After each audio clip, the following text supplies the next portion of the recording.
Okay, this is I guess part two. Should be pretty quick.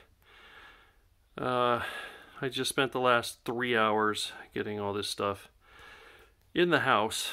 Took the cabs apart, monitors out, control panels out, pulled the drawers all the way out.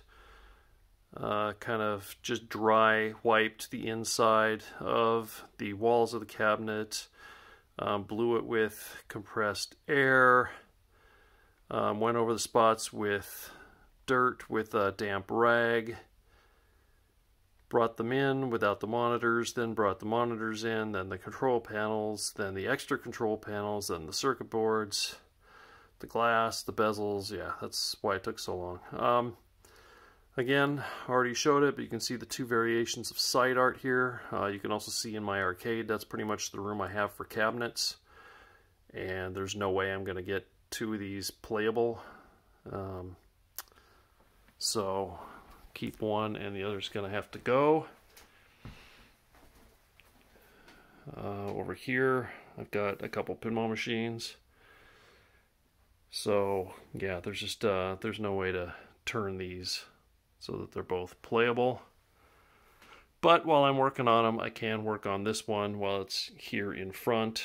And then when I want to work on the one in back, I can pull this front one here forward to be able to get to that one enough. That one is against the wall because I've got the power cord coming out, and as I previously showed, you don't really need to get into the back of the cabinet. You should be able to grab the wires that hook up to the monitor when the monitor is facing down. The face of the tube is down, I believe. So I'll see. But yeah, 3 extra control panels. That one doesn't have any of the little latch pieces that hold it in place.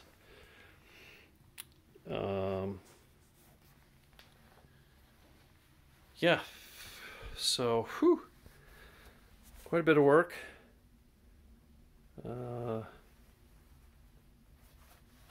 Several double dragon boards.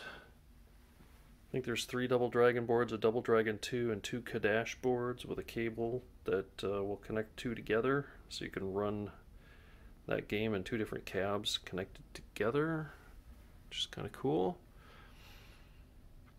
I've got that bezel flipped around since the monitor is vertical.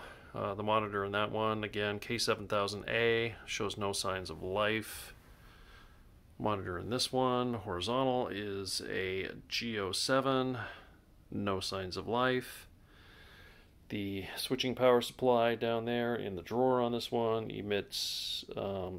was emitting a squealing sound, and the voltage on my test rig, or my test PCB that I put in the cabinet, showed 5.04 volts, and then it shot up to 20 volts before I turned it off, and I think that might be just the LED voltage meter that's soldered onto the JAMA harness, that maybe it was reading something out of range and it showed 20, but it really wasn't 20.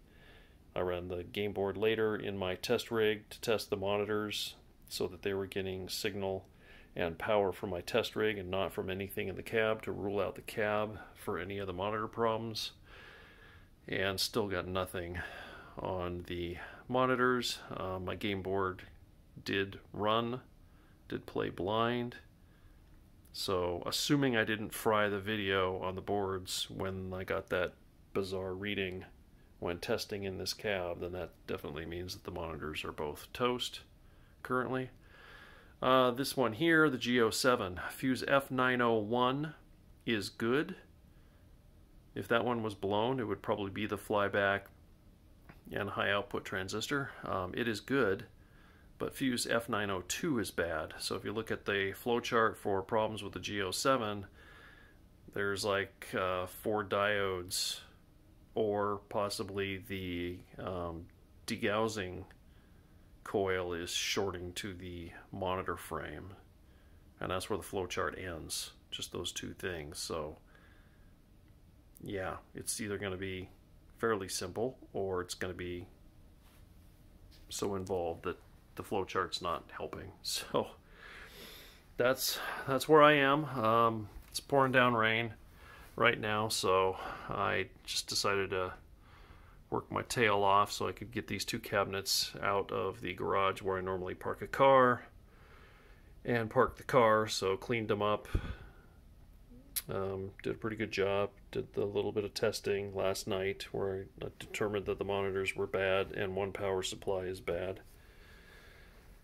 And that's where I'm at. So short video this time, just basically recapping a little of the first video, I guess.